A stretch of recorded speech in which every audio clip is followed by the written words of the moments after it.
अ, देखिए मैं उत्तराखंड से कर्णप्रयाग विधानसभा कर्णप्रयाग विधानसभा क्षेत्र से आता हूँ। सुरेश कुमार बिष्ट मेरा नाम है।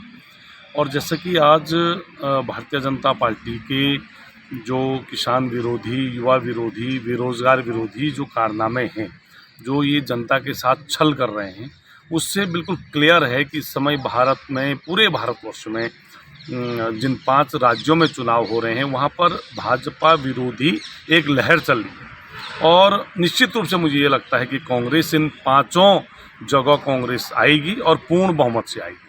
हाँ, मैं इसमें दावेदारी कर रहा हूँ और निश्चित रूप से दावेदारी इसलिए भी कर रहा हूँ कि मैं पिछले 35 वर्षों से निस्वार्थ कांग्रेस पार्टी में एक सिपाही की तरह काम कर रहा हूँ और आज तक चाहे पार्टी का कोई भी आदेश हुआ 2007, 2012, 2017 में भी मैंने दावेदारी की और पार्टी के द्वारा मुझसे आगे जिस भी नेता को टिकट दिया गया, मैंने पूरे तन मन धन से, पूरी निष्ठा से कांग्रेस के लिए काम किया और पार्टी के सिंबल पर पार्टी प्रत्याशी को जिताने के लिए काम किया।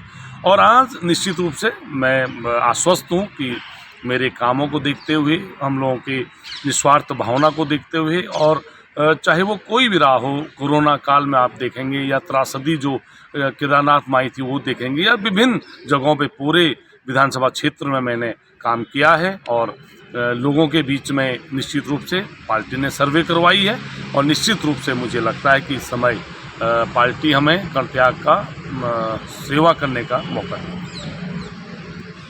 सर, जिस तरह से अभी आप दावेदारी कर रहे हैं, लेकिन पहाड़ में हम अगर जिस तरह से देखें वहाँ विकास योजनाओं का, या कोरोना काल से हम देखें, कोई भी वहाँ पर जितनी भी योजनाएं हैं वो धरातल पर नहीं आ पा रही है। इसका एक बड़ा आक्रोश भी रहता है कि भाजपा और कांग्रेस बार बार, ये भी हम मान सकते हैं कि चलो एक बार भाजपा एक बार कांग्रेस, और इस वक्त आपकी हो सकती है, लेकिन कैसे आप इन योजनाओं को कैसे चाहते हैं कि जो प्लान वहाँ रुके, रोजगार वहाँ नहीं है, उसके लिए क्या प्लानिंग हो सकती है आप लोगों की?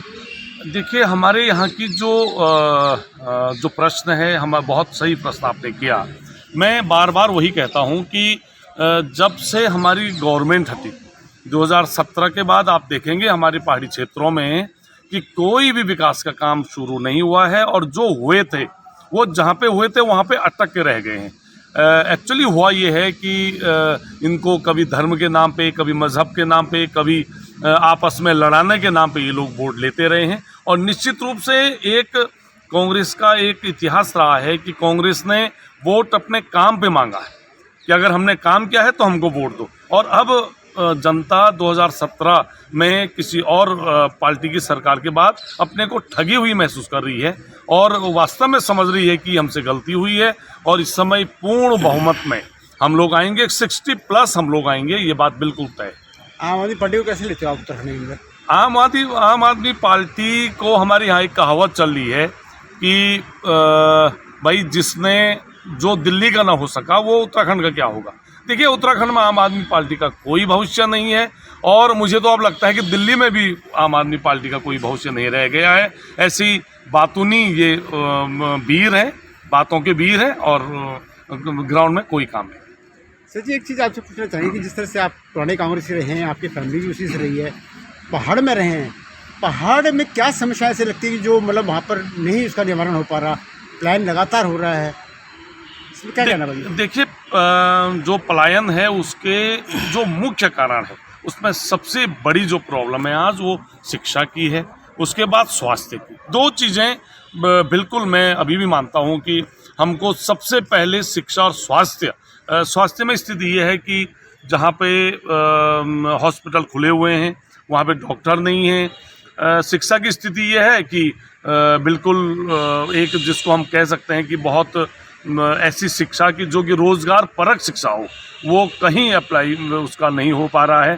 तो निश्चित रूप से हम जब हमारी गवर्नमेंट थी तब भी ये काम शुरू हुआ था और अभी भी मैं आपको आश्वस्त करना चाहता हूँ कि वास्तव में पहाड़ों के लिए जो योजनाएं हैं, परम आदरणीय हरीश रावत जी ने जो योजनाएं शुरू की थी, उन सारी योजनाओं को भारतीय जनता पार्टी ने बंद कर दिया।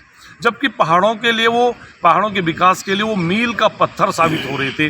जिस ढंग से गेस्ट टीचर आज स्कूलों में पढ़ाई के लिए रीढ़ की हड्डी का काम कर रहे हैं, उसी ढंग से गेस्ट डॉक्टरों की बात की गई थी हरीश रावत जी के द्वारा, जो लगभग शुरू भी हो चुकी थी, लेकिन गवर्नमेंट जाते ही वो सारी योजनाएं बंद कर दी गई, ठप कर दी गई, जिसका खामियाजा पहाड़ की जनता भुगत रही। सर, ये जैसे अभी भाजपा सरकार ने वहाँ पे स्कूलों को, हॉस्पिटल को, सबको पीपी मोड पर डाल दिया है, क्या कहना है इस पर आपका कि मतलब जो ये जिस तरह से इनको पीपी मोड पर डाले जा रहे हैं? देखिए, मैं वही बात कहना चाह रहा हूँ कि आप कोई भी मॉडल लाइए, लेकिन वो कम से कम सक्सेस हो।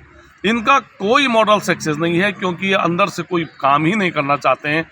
जब चुनाव की बात आई 6 महीने पहले से इनको लगा कि भाई पहले इन्होंने मुख्यमंत्री 3-3 मुख्यमंत्री बदल के ना ये काम नहीं कर पा रहा है, ना वो काम नहीं कर पा रहा। तो सबसे बड़ी बात यह है कि भारतीय जनता पार्टी ने ये स्वयं एक्सेप्ट किया है कि हम काम नहीं कर पा रहे हैं। अब लास्ट 6 महीने में ये धामी जी को लाए हैं। धामी जी क्या करेंगे इस 6 महीने में, वो आप सब देख रहे हैं। सिवा घोषणाओं के कुछ नहीं हो पा रहा है। काम हम करेंगे, हमारी पार्टी करेगी। सर, जैसे कि बीजेपी में लगातार इस्तीफे हो रहे हैं, आपको लगता है इससे कांग्रेस को कुछ फ़ायदा होगा? नहीं, कांग्रेस को फ़ायदा अपने किए गए कार्यों के वजह से होगा, और कांग्रेस को फ़ायदा जो ये सरकारें नहीं कर पा रही हैं उसके कारण फ़ायदा होगा। भारतीय जनता पार्टी को छोड़ रहे हैं, आपने बिल्कुल सही बताया। जैसे 3 मंत्री और 6 विधायक अभी तक इस्तीफा दे चुके हैं। तो एक ये कहावत भी है कि डूबते हुए जहाज को आदमी भागना चाहता है उससे, और यही स्थिति। और अभी भी उम्मीद है कि 6 और विधायक छोड़ सकते हैं? बिल्कुल, पूरी खाली होगी। मतलब आप देख लीजिएगा, क्योंकि काम नहीं कर पा रहे हैं। पब्लिक के बीच में आपको बताना पड़ेगा कि मैंने अपने क्षेत्र में क्या काम किया है। पब्लिक के बीच में आपको ये दिखाना पड़ेगा कि मैंने ये काम किए हैं, इसलिए मुझे वोट दो।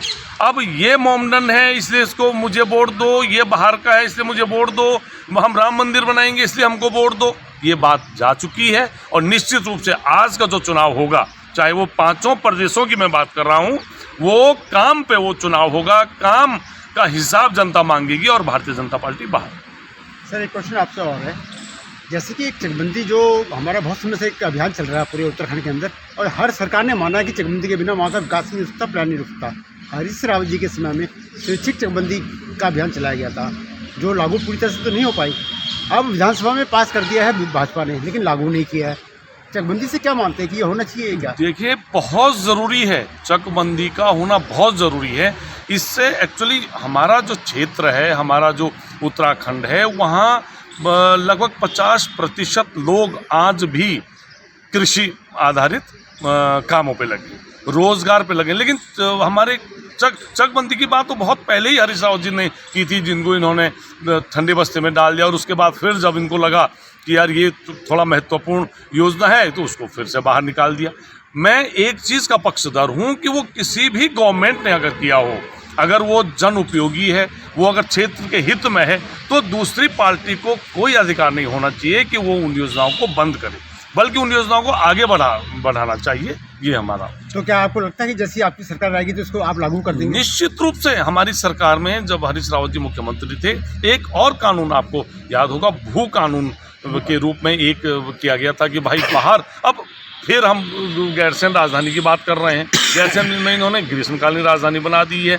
अब आप ये बताइए कि वहाँ अगर आज भी भू माफिया हजारों लाखों स्क्वायर फीट अपनी ज़मीन खरीद रहे हैं, औने पौने दामों में खरीद रहे हैं, तो उस राजधानी का, उस उत्तराखंड का मतलब क्या होगा जब वहाँ फिर भू माफियाओं नहीं भरना है? तो इसका मतलब क्या है? इसलिए उस कानून को भी बिल्कुल लाना पड़ेगा जो पहले शुरू हुआ था। और आदरणीय त्रिवेंद्र जी जब मुख्यमंत्री थे, उन्होंने हटाते ही उन्होंने पहले 14 नाली ज़मीन अपनी भराड़ीसैंण में खरीदी, और उसके बाद वो फिर शुरू हो गया। और आज वही स्थिति है कि जो धनाढ्य लोग हैं, देखिए हमारा जो क्षेत्र है वो आर्थिक रूप से कमजोर है, ये बात तय है। बाहर के लोग जाके औने पौने दामों पे ज़मीन खरीद रहे हैं, और जिसका कि भविष्य में मैं आपको ये बता देना चाहता हूँ, और मेरी ये चेतावनी भी है सरकारों को, कि भविष्य में ये हमारे गले की हड्डी बनेगी, और निश्चित रूप से हम फिर वहीं आ जाएंगे, पीछे आ जाएंगे। इसके लिए उत्तराखंड राज्य बना। मैं तो स्वयं उत्तराखंड आंदोलनकारी भी रहा हूँ, और बहुत अग्रणी आंदोलनकारियों में मैं हूँ। तो निश्चित रूप से ये कानून शुरू होना चाहिए, ताकि उत्तराखंड का भला हो सके।